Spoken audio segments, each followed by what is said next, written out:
முன்னணி market எக்ஸ்பர்ட்ஸுடன் enrich money investor awareness conclave April 25. டிக்கெட்டை இன்றே புக் செய்யுங்கள். நடைபெறுகின்ற சட்டமன்ற தேர்தலில் அனைத்து இந்திய அண்ணா திராவிட முன்னேற்ற கழகத்தின் தலைமையிலான வெற்றி கூட்டணி தேசிய ஜனநாயக கூட்டணி சார்பிலே சேலம் மாநகரில் நடைபெறுகின்ற இந்த மாபெரும் தேர்தல் பரப்புரை கூட்டத்திற்கு வருகை தந்து இன்னும் 2 வாரத்தில் தமிழகத்தின் முதலமைச்சராக பதவி ஏற்கின்ற முன்னாள் முதலமைச்சர் அடுத்த தமிழகத்தின் முதலமைச்சர் மரியாதைக்குரிய திரு எடப்பாடி பழனிசாமி அவர்களே,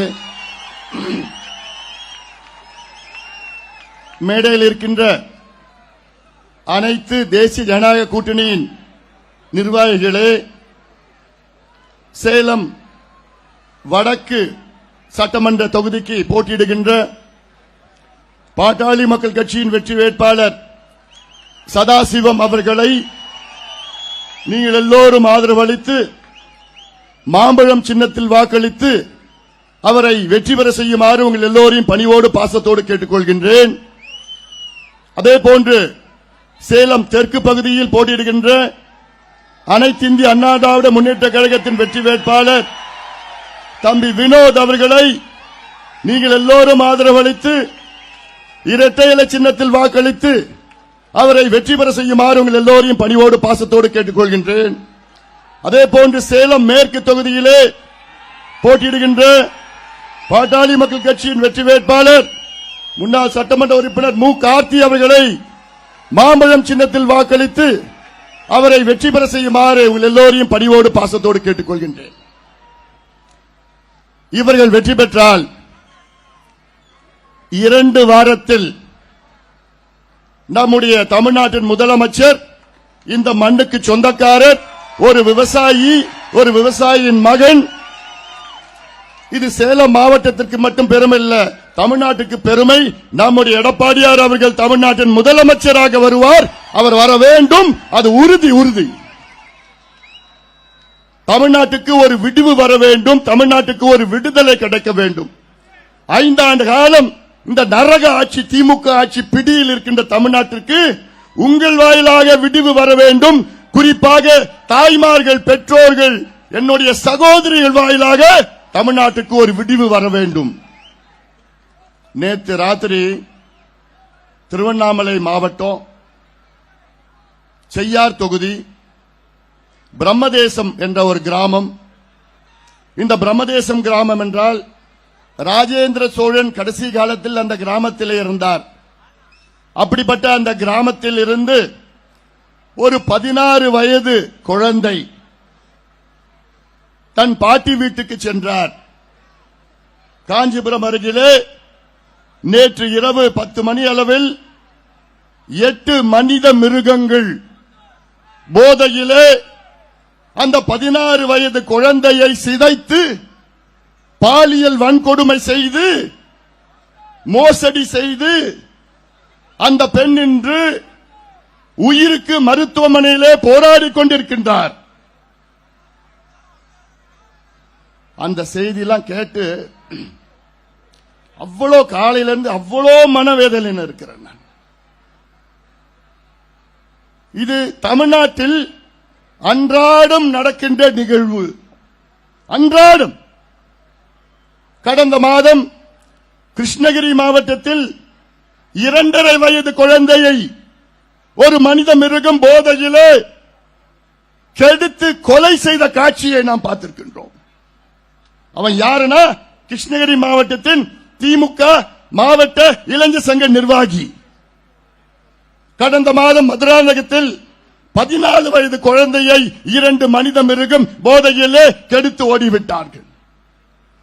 4 மாதத்திற்கு முன்பு கும்மிடி பூண்டியிலே 8 வயது குழந்தையை ஒரு மனித மிருகம் கெடுத்து ஓடிவிட்டான்.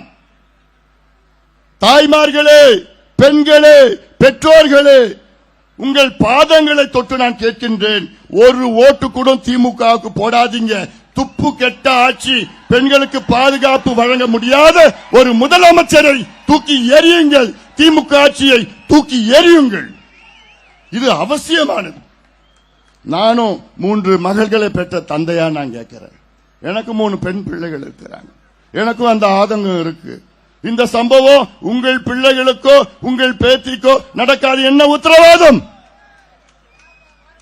ஒரே ஒரு உத்தரவாதம், நம்முடைய எடப்பாடியார் முதலமைச்சரா வந்தால்தான் இந்த சம்பவம் இனி தமிழ்நாட்டில் நடக்காது. தமிழ்நாடு எத்தனையோ முதலமைச்சர்களை பார்த்திருக்கிறது. அண்ணா அவர்கள், எம்ஜிஆர் அவர்கள், செல்வி ஜெயலலிதா அவர்கள், எடப்பாடி பழனிசாமி அவர்கள் ஆட்சியிலே ஒரு சம்பவம் கூட சின்ன பிஞ்சு குழந்தைகளை கொடூரமான முறையிலே பாலியல் வன்கொடுமை செய்து கொலை செய்த சம்பவமே நாம் கேட்டது கிடையாது. தமிழ்நாட்டில் இன்னைக்கு அன்றாடம் நடக்கின்றது. ஒரு நாளைக்கு தமிழ்நாட்டில் 4.75 விழுக்காடு கொலைகள், அது 5 பேர் தமிழ்நாட்டில் கொலை செய்யப்படுற ஒரு நாளைக்கு. தமிழ்நாட்டில் 5 ஆண்டு காலத்தில் 39 குழந்தைகள், பிஞ்சு குழந்தைகள், 2.5 வயசு, 4 வயசு, 8 வயசு, 10 வயசு குழந்தைகளை பாலியல் வன்கொடுமை செய்து அவர்கள் கொலை செய்யப்பட்டிருக்கின்றார்கள். 39 குழந்தைகள். 5 ஆண்டு காலத்திலே 361 குழந்தைகள் கொலை செய்யப்பட்டார்கள். 5 ஆண்டு காலத்திலே 2100 பெண்கள் தமிழ்நாட்டிலே கொலை செய்யப்பட்டார்கள். 5 ஆண்டு காலத்திலே 8700 பேர் தமிழ்நாட்டிலே கொலை செய்யப்பட்டார்கள். 5 ஆண்டு காலத்திலே 62,000 வழக்குகள் பெண்களுக்கு எதிரான குற்றங்கள், அதில் 27,000 வழக்குகள் போக்சோ வழக்குகள், 44,000 வழக்குகள் பெண்களுக்கு எதிரான குற்றங்கள். இப்படி ஒரு ஆட்சி 5 ஆண்டு காலம் முதலமைச்சருக்கு என்ன நடக்குதுன்னு தெரியல. ஏதோ வராரு, விளம்பர படத்தில் நடிக்கிறாரு, வீட்டுக்கு போறாரு, எழுதி கொடுக்கிறாங்க, படிக்கிறாரு. ஆனால் ஒரு விவசாயியின் மகன், இந்த மண்ணுக்கு சொந்தக்காரர், சேலம் மாவட்டத்தின் இந்த மண்ணின் சொந்தக்காரர், அவர் முதலமைச்சரா வந்தா உங்கள் பெண்களுக்கு பாதுகாப்பு, உங்கள் பேத்திகளுக்கு பாதுகாப்பு, உங்கள் பிள்ளைகளுக்கு பாதுகாப்பு, உங்கள் குடும்பத்திற்கு பாதுகாப்பு. ஒரு பக்கம் இது நடக்குது, இன்னொரு பக்கம் கஞ்சா, காக்கேன், ஹெராயின், அபின், LSD, ஃபென்டனைல், மித்தைலாம்பிட்டமின், என்னென்ன போதை மாத்திரை, போதை பவுடர், போதை ஊசி அமெரிக்காவில் பயன்படுத்துறாங்களோ அத்தனையும் கிராமத்தில். உங்க பேத்தி பிரச்சனை மட்டுமில்ல, உங்கள் பேரனுக்கும் பிரச்சனை வரும். அதை சிந்தித்து நடைமுறையை செயல்படுத்துங்கள். ஒரு ஸ்டாலின் அவர்கள் ஒரு பக்கம் பெண்களுக்கு பாதுகாப்பு இல்லை, இன்னொரு பக்கம் நாடாளுமன்றத்தில் மோடி அவர்கள் கொண்டு வந்த மகளிர் இடஒதுக்கீடு சட்டத்தை, அந்த சட்ட மசோதா நகலை ஒரு முதலமைச்சர் அவர்கள் அதை எரிக்கின்றார் என்றால் இதைவிட தேச துரோக செயல் ஏதாவது இருக்குமா? சாதாரணமா யாராவது ஒரு சட்ட மசோதா நாடாளுமன்றத்தில் நிறைவேற்றுகின்ற ஒரு சட்ட மசோதா நகலை எரிச்சாங்கன்னா அவங்களை ஜெயில பிடிச்சு போடுவாங்க. ஆனால் தமிழ்நாட்டின் முதலமைச்சர் அந்த சட்ட மசோதா நகலை எரிக்கின்றார் என்றால் அவர் பெண்கள் மீது எவ்வளவு வன்மமாக இருக்கின்றார். நீங்க எல்லாம் படிக்க கூடாதா?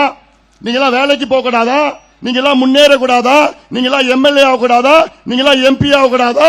நீங்க எல்லாம் ஆட்சிக்கு வரக்கூடாதா? அதிகாரம் வரக்கூடாதா? அவர் தங்கச்சி மட்டும் தான் MP ஆகணுமா? அப்போ எந்த அளவுக்கு தமிழ்நாட்டின் முதலமைச்சர் பெண்களுக்கு எதிரான ஒரு செயல். இந்த சட்டம் நிறைவேறி இருந்தால் தமிழ்நாட்டில் இன்றைக்கு 39 நாடாளுமன்ற மக்களவை உறுப்பினர்கள், அல்ல இன்னைக்கு 5 பேர் தான் பெண்கள். இந்த சட்டம் நிறைவேறி இருந்தால் இது 59 நாடாளுமன்ற உறுப்பினர்கள் மக்களவை அதிகரிக்கப்பட்டு அதில் 20 பெண்கள் தமிழ்நாட்டில் இருந்து டெல்லிக்கு சென்றிருப்பார்கள். தமிழ்நாட்டில் இன்று 234 MLAக்கள், இது 351 MLA உயர்ந்து அதில் 117 MLAக்கள் பெண்களாக இருந்தார்கள்.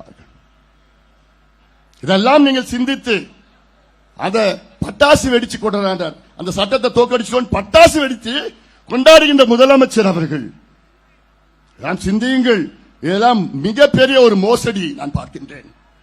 இன்னைக்கு வந்த செய்தி எல்லாம் இப்போ இந்த பேலட் ஓட்டு இருக்குல்ல, அந்த பேலட் ஓட்டு எல்லாம் அரசு அதிகாரிகள் எல்லாம் ஓட்டு போடுறது. அதுல வந்த செய்தியை பார்த்தா 90 விழுக்காடு பேலட் ஓட்டு அதிமுக கூட்டணிக்கு தான் போட்டிருக்கிறாங்க. இதுல இருந்து என்ன தெரியுதுன்னா முடிவு பண்ணிட்டாங்க அரசு ஊழியர்கள். ஏன்னா எந்த துறையும் ஸ்டாலின் விட்டு வைக்கல. ஸ்டாலின் அவர்கள் எல்லாத்தையும் ஏமாத்திட்டார். கல்வி இன்னைக்கு எடுத்துக்கங்க, கடைசியில இருக்குது. 208 பள்ளிக்கூடத்தை மூடுற ஆட்சி, கேடுகட்ட ஆட்சி திமுக ஆட்சி. ஒரு பள்ளிக்கூடத்தை உருவாக்குவது எவ்வளவு கஷ்டம். 4800 பள்ளிக்கூடத்தில் ஒரு வாதியார் தான் இருக்கிறார். ஒரு மருத்துவ கல்லூரி கூட 5 ஆண்டுகளை கொண்டு வர முடியாத துப்பில்லாத ஆட்சி திமுக ஆட்சி. நம்முடைய எடப்பாடி பழனிசாமி அவர்கள் முதலமைச்சர் அந்த நேரத்தில் 11 அரசு மருத்துவக் கல்லூரிகளை கொண்டு வந்தார். இன்னும் தமிழ்நாட்டில் 6 மாவட்டங்களுக்கு அந்த மருத்துவக் கல்லூரி இல்ல. அந்த 6 மாவட்டங்களை உருவாக்கியதே நம்முடைய எடப்பாடி பழனிசாமி அவர்கள் தான். காஞ்சிபுரம், செங்கல்பட்டு,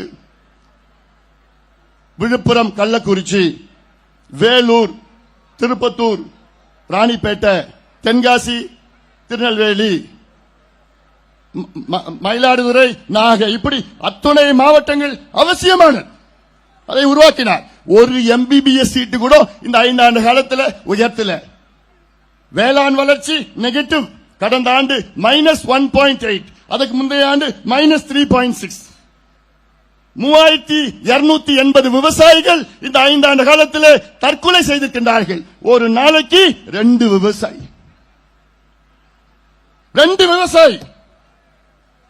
அதனால்தான் நான் சொல்கின்றேன், அத்துணை விவசாய பெருமக்களே, தமிழ்நாட்டில் உள்ள அனைத்து விவசாய பெருமக்களே, உங்கள் பாதங்களை தொட்டு கேட்கின்றேன், ஒரு ஓட்டு கூட திமுக போடாதீங்க. ஒரு விவசாயிய உங்களுடைய முதலமைச்சராக தேர்வு செய்யுங்கள். இந்த 5 ஆண்டு காலத்தில் ஒரு நீர்ப்பாச திட்டம் கூட செயல்படுத்தல. ஒண்ணு கூட. எவ்வளவு பெரிய ஒரு மோசடி. எடப்பாடி பழனிசாமி அவர்கள் முதலமைச்சர் அந்த நேரத்தில் ஏன் நம்ம மாவட்டத்தில் பாட்டாளி மக்கள் கட்சியுடைய 30 ஆண்டு கால கோரிக்கை மேட்டூர் காவிரி உபரிநீர் திட்டத்தை முதல் கட்டமாக அதை நடைமுறைப்படுத்தியது நம்முடைய முதலமைச்சர் எடப்பாடி பழனிசாமி அவர்கள் தான். அத்திக்கடு அவிநாசி திட்டம், மேட்டூர் உபரிநீர் திட்டம், எண்ணெய்கோல் புதூர் தும்பலி திட்டம், காவிரி குண்டார் திட்டத்துக்கு அடிக்கல் நாட்டினாரு. 5 ஆண்டு காலத்தில் ஒரு பைசா கூட அதுல ஒதுக்கல அரசு திமுக. இப்படி அத்தனை துறைகளும் தோல்வி அடைந்த ஸ்டாலின் அவர்கள் ஆட்சி மறுபடியும் வரணுமா? நிச்சயமா கிடையாது. அதெல்லாம் அனைத்து மக்களும் முடிவு செய்து விட்டார். குறிப்பா அரசு ஊழியர்கள் ஏமாத்திட்டாங்க. எல்லா துறைகளிலும் இன்று மக்கள் போராடி கொண்டிருக்கின்றார்கள். அதையெல்லாம் நீங்கள் சிந்தித்து நிச்சயமாக நல்ல முடிவு தமிழ்நாடு முழுவதும் எடுத்துட்டாங்க. அது உறுதி செஞ்சுட்டாங்க. அதை உறுதி செய்கின்ற வகையில் இங்க இருக்கின்ற தாய்மார்கள், பெற்றோர்கள், பெண்கள், விவசாயிகள், நெசவாளர்களுக்கு இன்சூரன்ஸ் அதிகப்படுத்த வேண்டும். நெசவாளர்களுக்கு 10 லட்சம் ரூபாய் குறைஞ்சது அந்த இன்சூரன்ஸ் கிடைக்கின்ற அந்த திட்டங்கள் எல்லாம் நிறைவேற்றும். எனக்கு ஒரு பாட்டாளி மக்கள் கட்சி எங்களுடைய தேர்தல் அறிக்கையில் நாங்கள் சொல்லியிருக்கிறோம், நம்முடைய மாண்புமிகு எடப்பாடி பழனிசாமி அவர்கள் முதலமைச்சர் வந்த பிறகு இன்னைக்கு விவசாயத்துக்கு தனி பட்ஜெட்டை போன்று நெசவாளர்களுக்கும் ஒரு தனி பட்ஜெட்டை போட வேண்டும். அட்லீஸ்ட் அது ஒரு மினி பட்ஜெட்டை போடுங்க. இதெல்லாம் அவசியமானது. மீனவர் சமுதாயத்தை முழுமையாக ஏமாற்றி விட்டார் ஸ்டாலின் அவர்கள். இன்னைக்கு அதிமுகவில் வட தமிழ்நாட்டில் 4 மீனவர் சமுதாயத்தை சார்ந்தவர்களுக்கு இன்று வாய்ப்பை கொடுத்திருக்கின்றார் நம்முடைய எடப்பாடியார் அவர்கள். திமுக எத்தனை? 0. ஒண்ணு கூட கொடுக்கல. இதான் சமூக நீதி. அவர் சொல்றார், ஆட்சிக்கு வந்தவுடன் சமூக நீதி கணக்கெடுப்பை நடத்துவோம். அது சாதி வாரிலாம் பேரை விட்டுடுங்க, நீ சமூக நீதி கணக்கெடுப்பு. எல்லா சமூகங்களுக்கும் கணக்கெடுப்பு நடத்தி எந்தெந்த சமூகத்துக்கு பின்தங்கி இருக்கின்றார்களோ அவர்களுக்கு சலுகைகள், ஒதுக்கீடு, உள்ஒதுக்கீடு, அரசு திட்டங்கள், அரசு நல பணிகள் எல்லாமே கொடுத்து ஒட்டுமொத்தம் தமிழ் சமுதாயத்தை முன்னேற்றுகின்ற திட்டங்களை வைத்திருக்கின்றார் எடப்பாடி பழனிசாமி அவர்கள். அதனால்தான் நான் சொல்கின்றேன், ஸ்டாலின் அவர்களுக்கும் சமூக நீதிக்கும் ஏதாவது சம்பந்தம் இருக்க?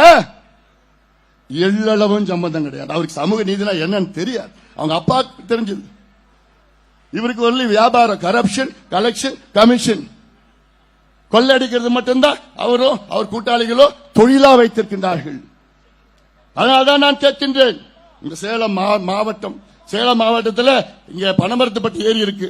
நான் ஒரே ஒரு கோரிக்கை வைக்கின்றேன், நம்முடைய முதலமைச்சர் இந்த 2 வாரத்தில் இந்த பனமரத்துப்பட்டி ஏரியில அது ஒரு டிஎம்சி கொள்ளளவு. அந்த ஏரியில சரபங்கா நதியில வர தண்ணியும் திருமணிமுத்தாறு வர தண்ணியும் அந்த பனமரத்துப்பட்டி ஏரியில திருப்பி அந்த தண்ணி அங்க தேக்கி வச்சு சேலம் மாநகரத்துக்கு ஆண்டு முழுவதும் நல்ல சுவையான தண்ணி, தெளிவான தண்ணி, தூய்மையான தண்ணி வழங்கலாம். அந்த திட்டத்தை நிச்சயமாக நிறைவேற்ற வேண்டும் என்று நான் இந்த நேரத்தில் நான் கேட்டுக்கொள்கின்றேன். அதே போன்று இந்த தேர்தல் மிக மிக தமிழ்நாட்டு மக்களுக்கு மிக மிக முக்கியமான தேர்தல்.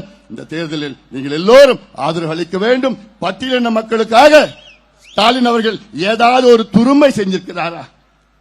அவங்க கூட்டணியில் இருக்கிற திருமாவளவன் அவர்கள், அவருக்கு அங்க என்ன மரியாதை கிடைச்சது? எந்த மரியாதையும் கிடையாது. விஜயகாந்த் அவர்கள் கட்சி தொடங்கின காரணமே திமுகவை எதிர்த்துதான். ஆனால் அப்படி அந்த கூட்டணிக்கு சென்று பிரேமலதா அவர்கள் செல்கிறார்கள். ஆனா பிரேமலதா அந்த அம்மா நமக்கு தான் வேலை செய்யறாங்க, நம்ம கூட்டணிக்கு தான் வேலை செய்யறாங்க. அது சந்தேகமா வேண்டாம். எல்லாரும் முதலமைச்சரை வச்சுக்கிட்டு பேசுறாங்க. தமிழ்நாட்டில் என்ன பிரச்சனை? என்ன தினம் தினம் கஞ்சா அடிக்கிறாங்க, தினம் சாராயம் வைக்கிறாங்க, தினம் கள்ள சாராயம் சாப்பிடுறாங்க, தினம் பெண்களை பாலியல் வன்கொடுமை செய்யறாங்க, தினம் குழந்தைகளை கொள்ளடிக்கிறாங்க, கொலை செய்யறாங்க. அதை தவிர வேற எதுவும் இல்லை. அந்த அம்மா சொல்றாங்க, திருப்பரங்குன்றத்தில் நாங்கள் தீபம் ஏற்றியே தீருவோம். நாங்களும் அதான் சொல்றோம். தொடக்கத்தில் ஸ்டாலின் அவர்கள் தேர்தல் பிரச்சாரத்தில் அவர் செய்த சாதனை இல்லை, எதுவும் நடக்கல, அதை பத்தி பேசினாரு, எடுபடல. அப்புறம் பிஜேபி வந்துரும். நான் சொன்ன ஸ்டாலின் அவர்களே, நடக்கிறது எம்எல்ஏ தேர்தல், எம்பி தேர்தல் முடிச்சு 2 வருஷம் ஆயிடுச்சு. அந்த தேர்தல் உங்களுக்கும் மோடி அவர்களுக்கும் போட்டி, இந்த தேர்தல் எம்எல்ஏ தேர்தல் உங்களுக்கும் எடப்பாடியாருக்கும் போட்டி சொன்ன உடனே அதுவும் பேசி நிறுத்திட்டார். இப்போ அவரை பத்தியும் எடப்பாடியாரை பத்தியும் என்ன பத்தியும் மோசமான வார்த்தை, கொச்சையான வார்த்தை வெளியில சொல்ல முடியும் அவ்வளவு. ஆனால் இதுதான் திமுக, அவங்க ரத்தத்தில் இருக்கு, அவங்க டிஎன்ஏல இருக்கு. மற்றவங்களை பத்தி மோசமா இழிவா பேசுறது எங்களால பேச முடியும். ஆனா அந்த மாதிரி நாங்க இல்ல. அதனால நான் சொல்றேன், ஏன்னா கடந்த ஓராண்டு காலம் பாட்டாளி மக்கள் கட்சி உள்ள நடக்கின்ற குழப்பங்கள் எல்லாம், இதற்கெல்லாம் காரணம் ஸ்டாலின் அவர்களும் அவர் குடும்பத்தை சார்ந்த சபரீஷன், உதயநிதி. இவர்கள் மீண்டும் வெற்றி பெற வேண்டும் என்ற நோக்கத்திலே எங்கள் குடும்பத்துக்குள்ள பிரச்சனை, எங்கள் கட்சிக்குள்ள குழப்பம் எல்லாம் அப்படிலாம் திட்டமிட்டு ஏதேதோ செஞ்சிருக்கின்றார்கள். அதெல்லாம் நிச்சயமாக மக்கள் பார்த்துக் கொண்டிருக்கின்றார்கள். அந்த அளவுக்கு அவ்வளோ எங்களுக்கெல்லாம் மனசுல அவ்வளோ வேகம் இருக்கு. அதனால்தான் நாங்கள் நம்முடைய மரியாதைக்குரிய எடப்பாடியார்களுடன் நாங்கள் சேர்ந்து இந்த தேர்தலில் போட்டியிட்டு இந்த கேடுகட்ட மக்கள் விரோத பெண்களுக்கு எதிரான கஞ்சா விற்கின்ற, சாராயம் விற்கின்ற ஊழலாட்சி திமுக ஆட்சியை அகற்றுங்கள். நம்முடைய எடப்பாடி பழனிசாமி அவர்களை தமிழ்நாட்டின் முதலமைச்சராக கொண்டு வாருங்கள். நன்றி. முன்னணி market எக்ஸ்பர்ட்ஸுடன் enrich money investor awareness conclave April 25. டிக்கெட்டை இன்றே புக் செய்யுங்கள்.